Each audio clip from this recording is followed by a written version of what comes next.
1000 goal എന്ന റെക്കോർഡിലേക്കും അതുപോലെ തന്നെ അടുത്ത വേൾഡ് കപ്പിലേക്കൊന്നും ഞാൻ ചിന്തിക്കുന്നില്ല.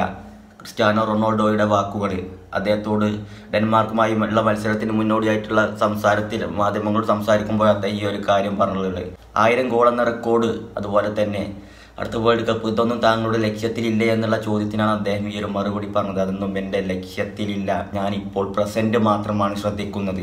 ഓരോരോ ഗെയിമുകളും വ്യത്യസ്തമാക്കാനും ഓരോരോ ഗെയിമുകളും വിജയിച്ച് അടുത്ത ഘട്ടങ്ങളിലേക്ക് കടക്കാനുമാണ് ഞാൻ ശ്രമിക്കുന്നത് എന്ന ക്രിസ്ത്യാനോ റൊണാൾഡോയുടെ വാക്കുകൾ.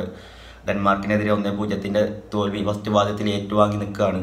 90 മിനിറ്റ് കൂടി ഞങ്ങൾക്ക് ബാക്കിയുണ്ടെന്ന് അദ്ദേഹം പറഞ്ഞു കഴിഞ്ഞു. ഇപ്പോൾ ഇതാ അവർ മത്സരത്തിന് ഇറങ്ങുന്നുണ്ട് അല്ലേ. ഏതായാലും നമുക്ക് കാത്തിരിക്കാം റൊണാൾഡോ തിരിച്ചു വരുമോ എന്നുള്ളത്. അതിൻ്റെ പുറത്ത് അദ്ദേഹം വേറൊരു കാര്യം പറഞ്ഞിട്ടുണ്ടാകും. കഴിഞ്ഞ മത്സരത്തിൽ പോർച്ചുഗലിനെതിരെ ഗോളടിച്ച താരം റൊണാൾഡോയുടെ സെലിബ്രേഷനും ചെയ്തിട്ടുണ്ടായിരുന്നു റൊണാൾഡോയുടെ മുന്നിൽ. അതുമായി ബന്ധപ്പെട്ടും അദ്ദേഹം പറഞ്ഞു ആ താരം തന്നെ അനാദരവ് കാണിച്ചതല്ല എന്ന് എനിക്ക് മനസ്സിലാവും. ഇന്ന് എൻ്റെ ഗോളും അവരുടെ മുന്നിൽ എൻ്റെ സെലിബ്രേഷനും അവൻ കാണും എന്നുള്ളൊരു സംസാരവും റൊണാൾഡോ സംസാരിച്ചിട്ടുണ്ട്. കാത്തിരിക്കാൻ നമുക്ക് റൊണാൾഡോക്ക് തിരിച്ചു വരാൻ കഴിയുമോ എന്നുള്ളത്. ഏതായാലും അദ്ദേഹം പറഞ്ഞ കാര്യമാണ് 1000 ഗോളും അതുപോലെ തന്നെ അടുത്ത വേൾഡ് കപ്പൊന്നും എൻ്റെ ലക്ഷ്യമല്ല, ഞാൻ ശ്രദ്ധിക്കുന്നത് പ്രസൻറ്റ് മാത്രമാണ് എന്നുള്ളത്.